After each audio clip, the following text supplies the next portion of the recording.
The Hatch family lived in Gordon, Nebraska in the 1930s, and they loved the Lord and served Him faithfully. Mr. and Mrs. Hatch lived on a farm, and they were also raising 5 sons.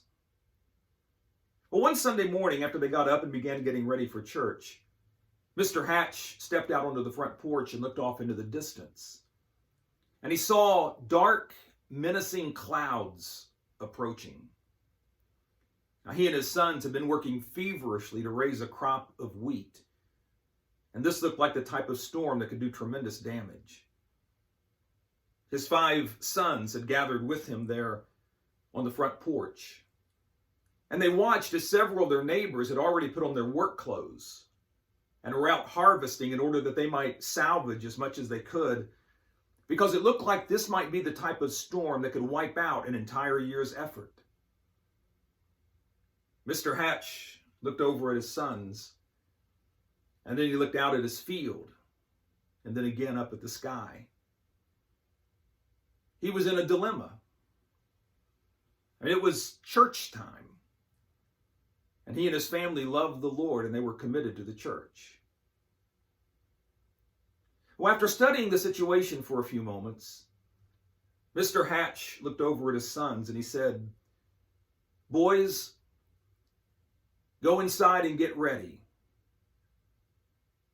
We're going to church."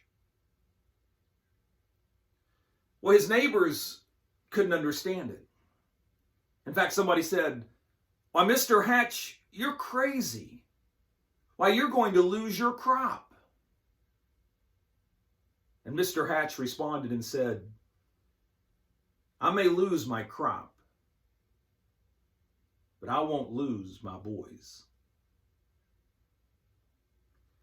Interestingly, 3 of Mr. and Mrs. Hatch's sons, Ralph, C.A., and C.W., became ministers of the gospel. And there's one other footnote I want to share. I actually heard this account in a sermon told by the late Marvin Sanders when he was preaching almost 30 years ago. Many of you in the Church of God remember Reverend Marvin Sanders. Well, Marvin said that when he got saved many years ago, probably back in the 50s, in Ballinger, Texas, the man standing behind the pulpit preaching the gospel that day was C.A. Hatch, one of those 5 boys that was standing on the front porch that morning with his brothers and his father. Thank you for watching, and be kind.